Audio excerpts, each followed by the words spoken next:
केजरीवाल की दिल्ली है मेरे यार। बूंद बूंद की दरकार, पानी के लिए चारों तरफ हाहाकार।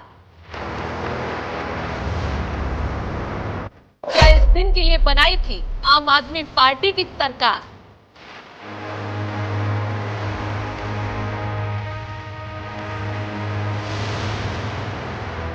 किसी के हाथ में बाल्टी है, किसी के हाथ में ड्रम है, तो किसी के हाथ में पाइप लगे हुए हैं।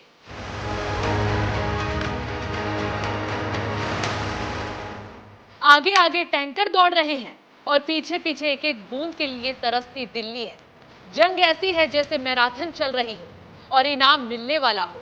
लेकिन ये जंग तो सिर्फ प्यास बुझाने की है, जिंदगी बचाने की है। क्योंकि एक तरफ दिल्ली वालों को भीषण गर्मी ने मार डाला है, तो दूसरी तरफ पानी की कमी की मार झेल नहीं पा रही है। बूंद बूंद की दरकार के लिए चारों तरफ हाहाकार मच गया है। और सवाल यही है कि क्या इसी दिन के लिए दिल्ली में सरकार बनाई थी? क्योंकि ये केजरीवाल की दिल्ली है मेरे यार।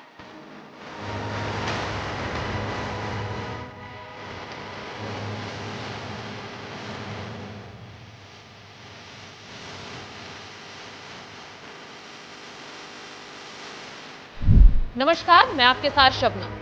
दिल्ली में इस वक्त हाहाकार मचा हुआ है। जल संकट पर केजरीवाल सरकार बुरी तरह फंस गई है। क्योंकि एक तरफ दिल्ली की जनता ने आप नेताओं को खदेड़ना शुरू कर दिया है, सड़क पर बवाल काट दिया है, तो दूसरी तरफ आम आदमी पार्टी को सुप्रीम कोर्ट से मुंह की खानी पड़ गई। इसी बीच अब उपराज्यपाल ने भी ऐसा एक्शन जल संकट पर ले लिया है कि जल मंत्री आतिशी तुरंत जेल पहुंच गई है। दरअसल जैसे ही पानी को लेकर सुप्रीम कोर्ट, हाई कोर्ट और एलजी ने नकेल कसी, वैसे ही आतिशी और राघव चड्ढा ने जेल में पहुंचकर केजरीवाल से मुलाकात की है। केजरीवाल के साथ आप नेताओं ने जल संकट पर चर्चा की है।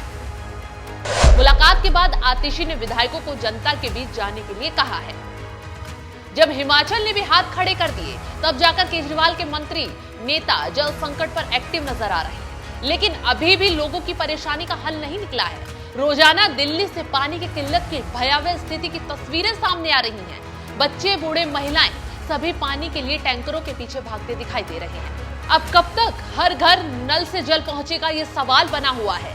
वहीं जेल में केजरीवाल से मुलाकात के बाद आतिशी ने कहा है, उन्होंने कहा है कि जो भी कदम उठाने की जरूरत है वे उठाए जाएं। विधायकों को अपने इलाकों में जाकर समस्या का समाधान करने की हिदायत दी जाए। खैर, अब भीषण गर्मी के बीच जल संकट कब तक दूर होता है, ये देखने वाली बात होगी। क्योंकि पानी की समस्या पर हल निकालने के ज्यादा राजनीति पर ध्यान दिया जा रहा है।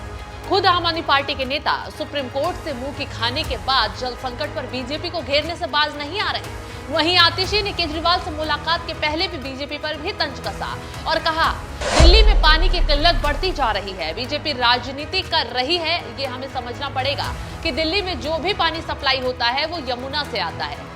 वजीराबाद प्लांट में जो पानी आता है वो मुनर से आता है। अब अगर हरियाणा पीछे से पानी छोड़ेगा तो दिल्ली के सारे वाटर ट्रीटमेंट प्लांट काम करना कम कर देंगे।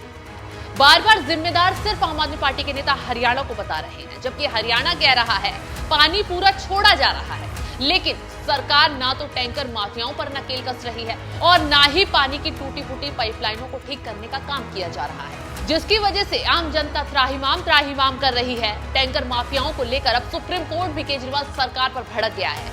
ऐसे में एलजी को ही एक्शन के लिए आगे आना पड़ा है। दरअसल दिल्ली के एलजी वीके सक्सेना ने दिल्ली पुलिस कमिश्नर को टैंकर माफियाओं पर निगरानी का निर्देश दिया है। एलजी के आदेश के बाद दिल्ली पुलिस एक्शन मोड में आ गई है। मुनक नहर इलाके में दिल्ली पुलिस एक्टिव हो गई है। दिल्ली पुलिस की टीम मुनक नहर के किनारे लगातार गश्त कर रही है। तो उपराज्यपाल ने मीडिया रिपोर्ट का हवाला देते हुए कहा है कि मुनक नहर से अवैध रूप से पानी की चोरी हो रही है। ये नहर बवाना के पास दिल्ली में प्रवेश करती है, जहां टैंकरों से पानी उठाकर अवैध रूप से बिक्री किया जा रहा है। इस बात को लेकर उपराज्यपाल ने दिल्ली पुलिस कमिश्नर से रिपोर्ट तलब करने के लिए भी कहा है। यानी कि अब दिल्ली में टैंकर माफियाओं पर नकेल शुरू हो गई है। तो इस खबर पर आपकी राय क्या है, हमें कमेंट कर जरूर बताएं।